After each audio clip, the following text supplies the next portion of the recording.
சிவனுக்கு பிரம்மகத்தி தோஷம் பிடிக்குது. பிரம்மகத்தி தோஷத்தை போக்கவே முடியாது. அப்ப சிவனுக்கு பிரம்மகத்தி தோஷம் பிடிக்கிறதுனால அவர் எல்லா நதியிலையும் குளிக்கிறாரு. போகல. அதுக்கப்புறம் பாத்தீங்கன்னா நந்தி பகவான் சொல்றாரு, எல்லா இடத்துலயும் குளிக்கிற பிரம்மகத்தி தோஷம் போல நான் சொல்ற ஒரு இடத்துல குளிச்சுனா உங்களுக்கு அந்த பிரம்மகத்தி தோஷம் போகணும்னு நந்தி பகவான் சிவனுக்கு அறிவுரை சொல்றாரு. இங்க அருணா, புருணா, கோதாவரி 3 நதிகள் சங்கமிக்கிற இடம்.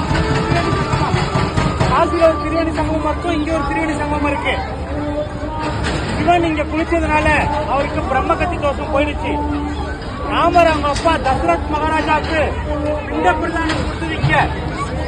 அப்ப இங்க நம்ம முன்னோர்களுக்கு இங்க பிண்ட பிரதானம் கொடுப்பாங்க. நம்ம இந்து மதத்துல இருக்கிறதுனால 3 இடத்துல பிண்ட பிரதானம் கொடுப்போம். அயோத்தியா, சாரி காசி,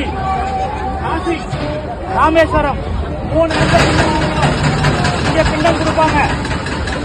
காசியில கிடையாது, கையால பிண்டம் கொடுக்கறது, காசிக்குல பிண்டம் கொடுக்கறது, ராமேஸ்வரத்துல 3 இடத்துல பிண்டம் கொடுப்பாங்க.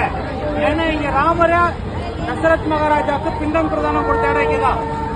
இங்க வந்து நந்தி பகவான் குருஸ்தானத்துல இருந்து சிவன் இங்க குளிக்க சொன்னதுனால அந்த பிரம்மகத்தி தோஷம் போனதுனால மேல வந்து கபாலீஸ்வரர் கோயில் மேல இருக்கு, ஸ்டெப் உள்ள போகும்.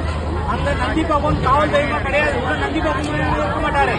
12 ஜோதிர்லிங்கம் போக முடியாதவங்க மேல அந்த சிவன் இருக்காரு, அவரை பார்த்து வந்தீங்கன்னா 12 ஜோதிர்லிங்கம் போய் தரிசனம் கிடைக்கும்.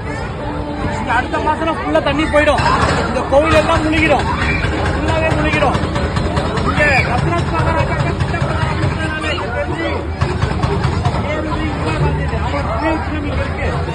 அவங்க அத்தி இங்க கிடைச்சிருக்கிறாங்க. ரொம்ப இம்பார்ட்டன்ட்.